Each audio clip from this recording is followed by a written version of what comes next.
We are learning C language and आज का हमारा टॉपिक है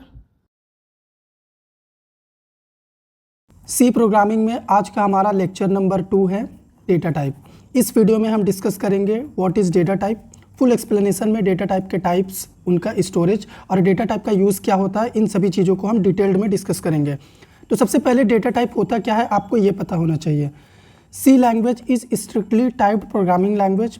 स्ट्रिक्टली टाइप्ड लैंग्वेज का क्या मतलब होता है हम डिस्कस करेंगे प्रोग्राम के थ्रू, आपको इसका मतलब मैं समझाऊंगा। Where in C language before representing data first we have to confirm which type of data we are representing. C language में क्या होता है कि कोई भी डेटा या फिर वैल्यू जब हमें लिखनी होती है या मेमोरी में स्टोर करना होता है तो हमें क्या करना होता है, उससे पहले उसका जो टाइप है वो बताना होता है, वैल्यू का टाइप बताना होता है। एग्जाम्पल, अगर मान लो मैं यहाँ पे 10 लिख दूँ, यहाँ पे मैंने 10.4 लिख दिया, यहाँ पे मैंने एक और वैल्यू लिख दिया अंकुश, ठीक है। तो कंप्यूटर को नहीं पता है कि ये 10 क्या है, आपको पता है ये एक नंबर है, आपको ये भी पता है ये एक फ्रैक्शनल वैल्यू है और ये एक टेक्स्ट वैल्यू है। कंप्यूटर को नहीं पता है। तो वैल्यू लिखने से पहले हमें क्या करना होता है, सी लैंग्वेज में उसका टाइप लिखना होता है। तो इसका टाइप नंबर था तो हम लोग प्रोग्रामिंग में इसको इंट लिखते हैं, ठीक है। ये हो गया फ्रैक्शनल वैल्यू, तो इसके लिए डेटा टाइप बना हुआ है फ्लोट। और ये हो गया हमारा कैरेक्टर वैल्यू, तो इसके लिए क्या होगा, हम लिखेंगे कैरेक्टर, ठीक है। तो अब इन वैल्यू को एक्सेस करने के लिए हमें एक नेम देना होगा जिसमें हम इसे स्टोर करेंगे। तो यहाँ पे हम लिख देते हैं x = 10, y = 10.4 और यहाँ पे z = ये टेक्स्ट वैल्यू, ठीक है। तो इसीलिए सी को कहा जाता है स्ट्रिक्टली टाइप्ड लैंग्वेज, क्योंकि इसमें हमें क्या करना होता है, वैल्यू डिफाइन करने से पहले उसका टाइप देना होता है। तो ये जो आप इंट, फ्लोट, कैर देख रहे हैं यही होता है डेटा टाइप, ठीक है। और ये जो आप नेम देख रहे हो ना, वेरिएबल है ये, ठीक है, XYZ। इसको हम लोग नेक्स्ट वीडियो में डिटेल में कवर करेंगे कि इसका क्या काम होता है।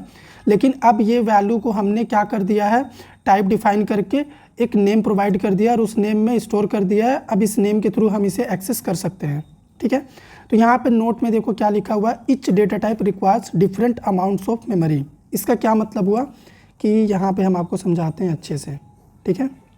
ये हमारा कंप्यूटर सिस्टम हो गया जिसमें हम प्रोग्राम बनाएंगे तो हम लिखेंगे x = 10, ठीक है। और यहाँ पे रैम में एक मेमोरी होगी जिसका मान लो एड्रेस है, क्या ये एक मेमोरी लोकेशन का एड्रेस है। अब इस वैल्यू को इस मेमोरी में स्टोर करवाने के लिए हमें चाहिए स्टोरेज, ठीक है, क्योंकि स्पेस होगा तभी तो स्टोर कर पाएंगे। तो वो स्पेस प्रोवाइड करता है डेटा टाइप, तो हम इसीलिए इंट लिखते हैं। तो इंट हमें 4 बाइट्स का यहाँ पे स्पेस दे देगा। तो यहाँ पे ये 10 हम लोग स्टोर कर सकते हैं मेमोरी के अंदर। और इसका जो एड्रेस का नेम होगा x, क्योंकि हम इस x वेरिएबल में स्टोर किए हैं। तो अब इस x के थ्रू हम क्या कर सकते हैं, इस वैल्यू को यहाँ एक्सेस कर सकते हैं। प्रोग्राम में हम देखेंगे, ठीक है। तो ये वैल्यू हम एक्सेस कर लेंगे यहाँ पर। ऑल राइट, तो अब हम डिस्कस कर लेते हैं अपने डेटा टाइप्स का साइज, फॉर्मेट स्पेसिफायर और रेंज वैल्यू, ठीक है। तो सबसे पहले इंट का अगर हम बात करते हैं तो इंट का साइज जो है कंपाइलर पे डिपेंड करता है। अगर आप टर्बो से यूज़ करेंगे तो 2 बाइट्स यहाँ पे दिखाएगा। देव C++ कोड ब्लॉक्स में ये 4 बाइट्स शो करता है, ठीक है। इंटीजर डेटा टाइप को लिखने का फॉर्मेट स्पेसिफायर क्या होता है, %d या फिर %i से आप इसे रिप्रेजेंट करेंगे जब आप वैल्यू प्रिंट करने जाएंगे, ठीक है। रेंज क्या होता है इसका, -32,768 से लेकर के 32,767। इस रेंज की वैल्यू ही हम इंट डेटा टाइप यूज़ करके स्टोर कर सकते हैं। अगर वैल्यू का रेंज इससे ज़्यादा हुआ तो हमें क्या करना पड़ेगा, लॉन्ग टाइप का इंटीजर यूज़ करना पड़ेगा, जो हम प्रोग्राम में डिस्कस करेंगे, ठीक है। सेकेंड हो गया कैरेक्टर डेटा टाइप। इसका जो साइज होता है ये होता है 1 बाइट। इसको लिखने का फॉर्मेट स्पेसिफायर %c होता है। और ये हो गया इसका वैल्यू रेंज -128 से +127, ठीक है। अगेन हो गया हमारा फ्लोट डेटा टाइप। इसका साइज हो गया 4 बाइट्स। इसका %f होता है फॉर्मेट स्पेसिफायर, ठीक है, इसको लिखने के लिए, वैल्यू प्रिंट करने के लिए। और ये हो गया इसका रेंज 1.2 e⁻38 से 3.4 e⁻38, ठीक है। फिर हो गया हमारा डबल टाइप का डेटा टाइप। इसका साइज हो गया 8 बाइट्स। ये भी हमारा फ्रैक्शनल वैल्यू स्टोर करने के लिए यूज़ करते हैं, लेकिन लॉन्ग फ्रैक्शनल वैल्यू जो इस रेंज से बाहर आता है। अगर फ्लोट में कोई फ्रैक्शनल वैल्यू बहुत बड़ी है जो फ्लोट में नहीं आ पा रहा है तो हम डबल यूज़ करते हैं, ठीक है। और इसका जो रेंज होता है वो अनलिमिटेड होता है, कोई फिक्स नहीं है, ठीक है, आप कुछ भी कर सकते हो, नॉट एप्लीकेबल, इसीलिए हमने यहाँ पे लिखा हुआ है। तो देखो यहाँ पे हम जो प्रोग्राम बनाने वाले हैं उसमें यही सिंटैक्स यूज़ करेंगे डेटा टाइप को लिखने का। सबसे पहले हम डेटा टाइप लिखेंगे, फिर यहाँ पे एक नेम प्रोवाइड करेंगे ताकि इस नेम में हम अपनी वैल्यू को स्टोर कर पाएँ। तो यहाँ पे जो भी वैल्यू होगा इस नेम में रहेगा और इस नेम के थ्रू क्या करेंगे, हम उस वैल्यू को एक्सेस करेंगे। तो एग्जांपल इंट x इक्वल 10 लिखा हुआ है। अब अगर इस 10 को हमें एक्सेस करना हुआ तो सिंपल सी में एक फंक्शन होता है printf, हम यहाँ पे x को प्रिंट कर देंगे तो ये क्या करेगा, यहाँ पे 10 हमें रिजल्ट में दे देगा। तो अभी चलो डिटेल्ड प्रैक्टिकल हम लोग इसका स्टार्ट करते हैं, जिसमें सारे डेटा टाइप्स को मैं कवर करूँगा। ओके, तो प्रैक्टिकल सेशन के लिए हम अपने कंप्यूटर स्क्रीन पर आ चुके हैं। तो सबसे पहले आपने क्या करना है, आपको एक फ़ोल्डर क्रिएट करना है अपने कंप्यूटर सिस्टम में और इस फोल्डर को ड्रैग एंड ड्रॉप करके VS कोड में ओपन करना है। ठीक है, फोल्डर जब ओपन हो जाएगा तो आपको यहाँ पे फाइल वाले आइकन पे क्लिक करके एक फ़ाइल बनाना है। तो यहाँ पे मैंने datatype.c नाम का एक फ़ाइल बनाया हुआ है और इस फाइल के अंदर हमारा C लैंग्वेज का बेसिक सा सिंटैक्स लिखा हुआ है। ओके, तो इसी फाइल में अब हम लोग क्या करेंगे, अपना प्रोग्राम बनाएंगे यहाँ पर। तो हम डेटा टाइप पढ़ रहे हैं तो यहाँ पे हमें डेटा टाइप का कोड करना है। तो हमने जो आपको सिंटैक्स लिखाया था, सिंटैक्स में क्या था, सबसे पहले हमें लिखना है डेटा टाइप, फिर होगा हमारा वेरिएबल का नेम। तो यहाँ पे वेरिएबल का नेम कुछ भी हो सकता है, फिर असाइनमेंट ऑपरेटर होगा और यहाँ पे होगा हमारा वैल्यू। ये सेम सिंटैक्स यूज़ करके अभी हम क्या करने वाले हैं, अपना प्रोग्राम बनाने वाले हैं। तो सबसे पहले हम लिखेंगे डेटा टाइप इंटीज़र टाइप का, क्योंकि मुझे इंटीज़र वैल्यू स्टोर करना है और उसे प्रिंट करना है। तो यहाँ पे वेरिएबल होगा हमारा x और इसमें मैं वैल्यू डाल देता हूँ 100। ठीक है, अब मुझे क्या करना है, इस वैल्यू को प्रिंट करना है। तो उसके लिए प्रिंटफ फंक्शन होता है सी प्रोग्रामिंग में। प्रिंटफ फंक्शन का इस्तेमाल होता है आउटपुट के लिए। ठीक है, तो यहाँ पे कमेंट सेक्शन में मैं लिख देता हूँ आउटपुट। तो कमेंट वाले पार्ट पे जो भी हम लोग लिखते हैं वो इग्नोर होता है। ठीक है, कंपाइलर उसको इग्नोर करता है। तो अगर मुझे ये 100 वैल्यू एक्सेस करना है तो मुझे यहाँ पे क्या करना पड़ेगा, x को प्रिंट करना पड़ेगा। तो इंटीजर टाइप का वैल्यू एक्सेस करने के लिए फॉर्मेट स्ट्रिंग %d यूज़ करना है और यहाँ पे वेरिएबल का नेम दे देना है कॉमा के बाद। अब क्या करते हैं, इसको सेव करते हैं और प्रोग्राम को रन करते हैं। तो आप यहाँ पे देखो हमारा वैल्यू यहाँ पे 100 प्रिंट हो चुका है। तो देखो यहाँ पे हमने .c फाइल बनाया था जिसमें हमारा सोर्स कोड था, ये हमारा सोर्स कोड फाइल था। लेकिन जब प्रोग्राम को हमने कंपाइल एंड रन किया तो ये एक exe फाइल जनरेट किया जिसमें हमारा मशीन लेवल का कोड लिखा हुआ। कंपाइलर को यही समझ में आता है। ठीक है, हमने अपने अंडरस्टैंडिंग पर्पज़ के लिए, कंप्यूटर से कम्युनिकेट करने के लिए इस टाइप का कोड लिखा और कंपाइलर जब उसको कंपाइल किया तो वो एक मशीन कोड जनरेट किया और ये कोड ही रन होके हमें आउटपुट दे रहा है। ठीक है, तो कंप्यूटर को यही समझ में आ रहा है। ठीक है, डेटा टाइप के इंपॉर्टेंस को समझने के लिए एक रियल लाइफ एग्जांपल शेयर करता हूँ आपके साथ, जिससे आपको पूरा क्लैरिटी हो जाएगा कि ये डेटा टाइप्स एक्चुअल में कितना इंपॉर्टेंट है प्रोग्रामिंग में। ठीक है, लेट सपोज मेरे पास क्या है, मेरे पास 1 लीटर ऑफ वाटर है।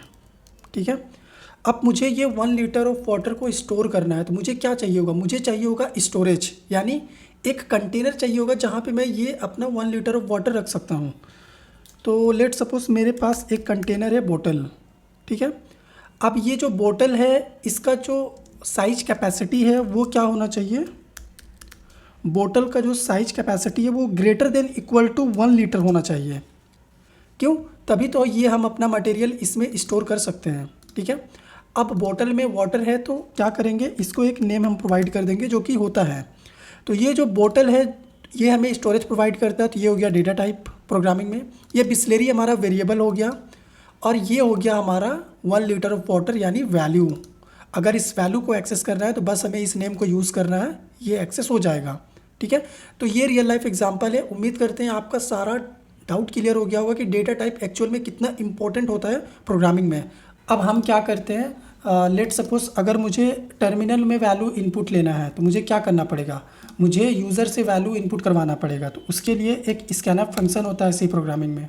ठीक है, तो अगर मुझे किसी वेरिएबल में वैल्यू रन टाइम में इनपुट करवाना है तो मुझे लिखना पड़ेगा %d, क्योंकि मुझे इंटीजर टाइप का वैल्यू इनपुट करना है, और एड्रेस ऑफ वेरिएबल। ठीक है, यानी वेरिएबल के एड्रेस में मुझे वैल्यू इनपुट करना है। इस वेरिएबल का जो भी एड्रेस होगा उस एड्रेस पे मैं एक वैल्यू इनपुट करना चाहता हूँ। तो स्कैनअप फंक्शन का इस्तेमाल होता है इनपुट के लिए। ओके, और ये स्कैनअप प्रिंटफ दोनों studio.io.h हेडर फाइल के फंक्शन है। तो यहाँ पे अपने अंडरस्टैंडिंग पर्पस के लिए एक मैसेज पास कर देते हैं जो कि टर्मिनल पे हमें दिखेगा, एंटर ए नंबर। ठीक है, तो इसको अगर मैं सेव करूं, ठीक है, हमने प्रोग्राम सेव किया और इसको हम रन करते हैं। तो देखो यहाँ पे मैं पूछ रहा है एंटर ए नंबर। तो अगर यहाँ पे मैं कुछ भी नंबर इनपुट कर दूं तो आप देखो वो वैल्यू हमें यहाँ पे प्रिंट में मिल गया। तो इस तरह से आप क्या कर सकते हैं, यूज़र से भी इनपुट ले सकते हैं। ठीक है, अब हम अपना अगला प्रोग्राम बनाते हैं जिसमें हम लोग क्या करते हैं, डिफरेंट डेटा टाइप्स को एक्सप्लोर करते हैं। सेम सिंटैक्स यूज़ करेंगे। ठीक है, तो यहाँ पे लेट सपोज मुझे किसी पर्सन का एज स्टोर करना है, तो इंट एज नाम का वेरिएबल होगा, उसकी एज हम स्टोर कर देते हैं। और अब मुझे उसका ग्रेड्स स्टोर करना है, तो कैर टाइप का डेटा टाइप होगा, एक वेरिएबल होगा हमारे पास ग्रेड, जिसमें हम क्या करेंगे, उसका ग्रेड स्टोर करेंगे। तो मान लो वो ए ग्रेड का स्टूडेंट है, ठीक है। अब मान लो मुझे एक फ्लोट वैल्यू इनपुट करना है, डेसिमल वैल्यू, तो ये वेरिएबल रहेगा हमारा पाई और डेसिमल वैल्यू हमारा 3.14, ठीक है। अब मुझे डबल टाइप की वैल्यू चाहिए, तो उसके लिए हम क्या कर सकते हैं, एक वेरिएबल मान लो सैलरी मुझे स्टोर करना है, और सैलरी ये है, ठीक है, ये है सैलरी। तो यहाँ पे हमने अलग अलग तरह के वैल्यू को स्टोर किया हुआ है, ठीक है। अब इन्हें एक्सेस करने के लिए सेम हमें क्या करना है, हमें लिखना है प्रिंटफ फंक्शन, ठीक है। तो अगर मुझे इंटीजर वैल्यू एक्सेस करना है तो %d में लिखूँगा, और यहाँ पे हमें वेरिएबल का नेम देना है, ठीक है। तो इसी तरीके से हमें सारा वैल्यू इनपुट करना है, ठीक है। तो हम क्या करेंगे, अपने प्रिंटफ को यहाँ पे रेप्लिकेट करेंगे। तो अब यहाँ पे आ जाएगा हमारा ग्रेड। तो कैरेक्टर टाइप की वैल्यू के लिए हम फॉर्मेट स्ट्रिंग यूज़ करेंगे %c। उसके बाद यहाँ पे आ जाएगा हमारा पाई, तो इसके लिए हमारा %f, और ये हो जाएगा हमारा सैलरी। तो सैलरी के लिए हमें लॉन्ग फ्लोट यूज़ करना पड़ेगा, ठीक है, तो %lf। तो अभी चलो हम इसको सेव करते हैं और रन करते हैं, ठीक है। तो यहाँ पे देखो हमें सारा वैल्यू मिल रहा है, तो ये एक ही लाइन में आ रहा है, इसीलिए हमें समझ नहीं आ रहा। तो अलग लाइन में प्रिंट करने के लिए आपको /n यूज़ करना है, ठीक है। /n यूज़ करेंगे तो ये क्या करेगा, हमें न्यू लाइन में आउटपुट देगा। तो इसको सेव करते हैं और अभी रन करते हैं। तो ये देखो हमारा हो गया एज, ग्रेड, ये हमारा फ्लोटिंग वैल्यू, और ये हमारा सैलरी। और अगर आप कुछ मैसेज भी प्रिंट करना चाहते हैं, ठीक है, जैसे अगर मान लो आपको मैसेज प्रिंट करना है, लेट सपोज ये इंटीजर वैल्यू है, तो यहाँ पे आप इंट लिख दो, यहाँ पे आप कैर लिख दो। तो ये आप अपने प्रोग्राम को अंडरस्टैंडिंग पर्पस से बनाने के लिए कर सकते हो, ठीक है, कि ये किस टाइप का वैल्यू है। तो अभी अगर मैं इसको रन करूँ तो यहाँ पे देखो ये सब कुछ पता चल रहा है, इंट, कैर, फ्लोट, डबल। तो यहाँ पे आप मैसेज भी पास कर सकते हो, ठीक है। तो ये हमारा सिंपल सा प्रोग्राम था डेटा टाइप का। अभी यहाँ पे एक मिस्टेक अगर आप करोगे तो आपको एरर मिलेगा। जैसे मान लो अगर ये देखो ये सारी चीज़ें अगर मैं डिलीट कर दूँ, ठीक है, ये एरर आपको दिखाना ज़रूरी है ताकि आपको पता चले। तो देखो मेरे पास क्या है, एक इंटीजर टाइप का वैल्यू है, ठीक है, और मैं अगर यहाँ पे %c यूज़ करूँ, कैरेक्टर वाला फॉर्मेट स्ट्रिंग, और मैं इसको रन करूँ, ठीक है, तो यहाँ पे देखो हमें क्या बोल रहा है, हमें यहाँ पे कोई भी वैल्यू प्रिंट करके ये नहीं दे रहा है। क्यों? क्योंकि हमने %c यूज़ किया हुआ है। लेकिन अगर एरर भी आता है, ठीक है, अगर मान लो यहाँ पे इंटीजर को हम डिलीट करते हैं, ओके, हमारे पास एक कैरेक्टर टाइप का डेटा है और उसमें हम ये %d यूज़ कर रहे हैं, ओके। सेव करता हूँ मैं और इसको रन कर रहा हूँ, तो आप देखो ये हमें क्या कर रहा है, आस्की वैल्यू रिटर्न कर रहा है, यानी इस कैपिटल A का एक नंबर होता है 65, वो इंटीजर में कन्वर्ट करके हमें दे रहा है। लेकिन अगर यहाँ पे मैं %f यूज़ करूँ तो ये एरर देता है हमें, ठीक है। तो देखो ये एरर आ गया। ये एरर मैं आपको दिखाना चाहता था, वार्निंग हमें मिला है। वार्निंग क्या मिला है कि फॉर्मेट स्पेसिफाइज टाइप हमारा डबल है, जबकि हमारा आर्ग्यूमेंट टाइप कैर है। मतलब हमारा ये ग्रेड कैर टाइप का है और ये हम फ्रैक्शनल वैल्यू का फॉर्मेट स्ट्रिंग यूज़ कर रहे हैं। तो ये नहीं कर सकते, अगर ये करेंगे तो हमें फॉल्ट रिजल्ट मिल सकता है या फिर हमें एरर आ सकता है। तो ये आपको पता होना चाहिए, जिस भी डेटा टाइप का जो भी फॉर्मेट स्ट्रिंग होता है आपको वही यूज़ कर रहा है, ठीक है। तो ये सिंपल सा हमारा प्रोग्राम था। अब चलो हम लोग टाइप्स ऑफ डेटा टाइप देखते हैं कि सी प्रोग्रामिंग में कितने टाइप्स का डेटा टाइप होता है। अभी आप यहाँ पे देखो डेटा टाइप का टाइप्स, तो यहाँ पे प्राइमरी और सेकेंडरी 2 टाइप्स का डेटा टाइप होता है सी प्रोग्रामिंग में, ठीक है। तो प्राइमरी में देखो क्या होता है, इंट, फ्लोट, डबल, कैर, वॉइड, ये जितने भी है ये प्राइमरी डेटा टाइप है। मतलब ये प्री डिफाइंड डेटा टाइप है जो पहले से ही इनबिल्ट हैं, हमें बस इन्हें यूज़ करना होता है। सेकेंडरी में क्या होता है, जो यूज़र अपने प्रोग्राम के रिक्वायरमेंट के हिसाब से डेटा टाइप क्रिएट करता है वो होता है सेकेंडरी, यानी यूज़र क्रिएटेड डेटा टाइप ही सेकेंडरी डेटा टाइप होता है। इसमें एरे हो गया जो कि यूज़र अपने रिक्वायरमेंट के अकॉर्डिंग बनाता है, स्ट्रक्चर हो गया यूज़र अपने रिक्वायरमेंट के अकॉर्डिंग बनाएगा, यूनियन को वो अपने प्रोग्रामिंग रिक्वायरमेंट के अकॉर्डिंग डिज़ाइन करता है, ठीक है। तो ये हो गए हमारे टाइप्स।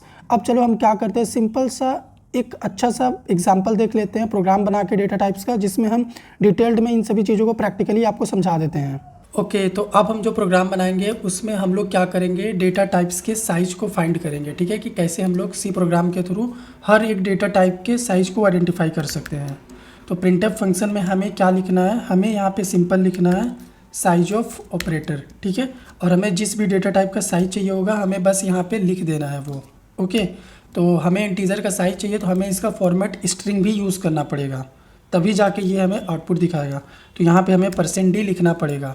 तो अगर इस प्रोग्राम को मैं सेव करूँ और रन करता हूँ तो यहाँ पे देखो 4 आउटपुट तो आ गया है, लेकिन हमें एक वार्निंग भी दे रहा है कि फॉर्मेट स्पेसिफायर टाइप इंट है, जबकि हमारा आर्ग्यूमेंट टाइप अनसाइंड लॉन्ग है। ये जो साइज है ना ये 4 बाइट्स है, तो इसको बिट्स में कन्वर्ट करने पे ये एक बहुत बड़ा नंबर बन जा रहा है। इस वजह से ये बता रहा है कि ये अनसाइंड लॉन्ग है, मतलब साइज ऑफ में जो इंटीजर का साइज आ रहा है उसका जो टाइप बता रहा है ये अनसाइंड लॉन्ग बता रहा है। तो हमें यहाँ पे क्या लिखना पड़ेगा, LU लिखना पड़ेगा, अनसाइंड लॉन्ग टाइप देना पड़ेगा फॉर्मेट स्ट्रिंग का। ठीक है, अब अगर मैं इसको सेव करूँ तो अब देखना कोई भी वार्निंग नहीं आएगा, अब बस हमें ये रिज़ल्ट देगा। तो यहाँ पे आप क्या कर सकते हो, अपना मैसेज भी दे सकते हो कि इंट का यहाँ पे साइज आ रहा है। ठीक है, तो ये बाइट्स में बताएगा। तो इसी तरीके से हमें क्या करना है, बाकी का भी फाइंड करना है। तो हम क्या करेंगे, यहाँ पे लिखेंगे कैर, हमें कैर टाइप का भी चाहिए तो ये लिख दूँगा मैं यहाँ पे कैर। फिर हमें फ्लोट का भी साइज पता करना है, फ्लोट, तो यहाँ पे हमें क्या करना है, फ्लोट डेटा टाइप लिखना है। फिर डबल, ठीक है, तो आप किसी भी डेटा टाइप का यहाँ पे साइज पता कर सकते हो। ठीक है, तो अगर इसको मैं सेव करूँ और प्रोग्राम को रन करूँ तो आप यहाँ पे देखो इंट 4 बाइट्स कैर ये सभी आउटपुट आ चुके हैं, लेकिन ये एक ही लाइन में इसलिए आ रहा है क्योंकि हमने न्यू लाइन के लिए /n यूज़ नहीं किया है। न्यू लाइन क्या करता है, मैंने पहले भी बताया, ये न्यू लाइन में आउटपुट प्रिंट करवाता है। ये देखो अभी ये प्रिंट हो गया है। तो आप देख लो यहाँ पे इंट का भी 4 बाइट्स आ रहा, फ्लोट का भी 4 बाइट्स आ रहा। ये कंपाइलर पे डिपेंड करता है, लेकिन कैर और डबल हमारा यहाँ पे दिख रहा है।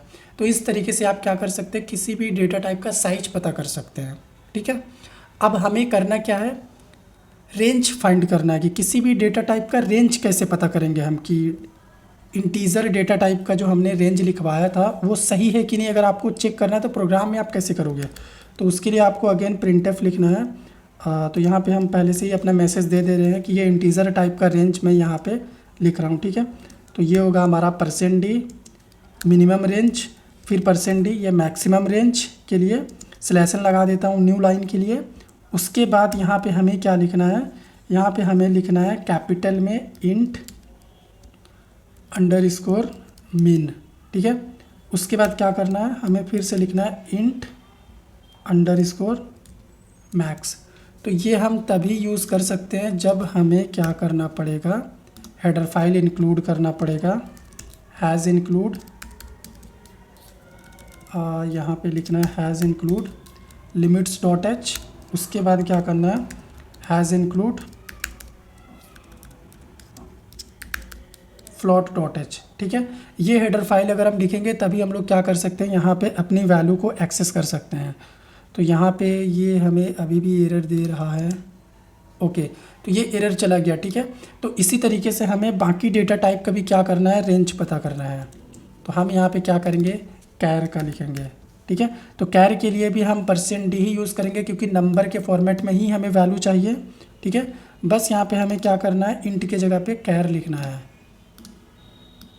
ठीक है, कैपिटल में कैर मीन, और यहाँ पे आएगा हमारा कैर मैक्स। फिर हमें क्या करना है, यहाँ पे फ्लोट और डबल। तो फ्लोट और डबल का जो फॉर्मेट स्ट्रिंग होगा वो %e होगा रेंज के केस में। ठीक है, जब हमने रेंज लिखवाया था तो आपने देखा होगा वहाँ पे e की पावर हम कुछ कह रहे थे। ओके, तो फ्लोट और ये रहेगा हमारा डबल डेटा टाइप। तो फ्लोट के केस में यहाँ पे हमें क्या करना है, FLT मीन। ठीक है, और यहाँ पे FLT मैक्स कर देना है, और ये डबल आ गया हमारा। तो डबल के लिए हमें लिखना है सिंपल DBL मीन वैल्यू, मतलब डबल डेटा टाइप का मीन वैल्यू चाहता हूँ मैं और उसका मैक्स वैल्यू चाहता हूँ। ठीक है, तो अभी इसको मैं सेव कर रहा हूँ और रन कर रहा हूँ। ठीक है, तो आप देख लो यहाँ पे इंटीजर डेटा टाइप का रेंज, कैरेक्टर का रेंज, फ्लोट का रेंज वैल्यू और ये डबल टाइप का मिनिमम से मैक्सिमम रेंज। तो इस तरीके से आप डेटा टाइप का रेंज पता कर सकते हो। ठीक है, तो उम्मीद करते हैं आपको हमारा ये कंप्लीट कोड समझ में आया होगा। वीडियो अगर अच्छा लगा हो तो हमारे वीडियो को लाइक करिएगा, शेयर करिएगा, चैनल पे नए हैं चैनल को सब्सक्राइब कीजिएगा। नेक्स्ट वीडियो पे हम लोग मिलते हैं जिसमें हम वेरिएबल्स के बारे में डिस्कस कर रहे होंगे।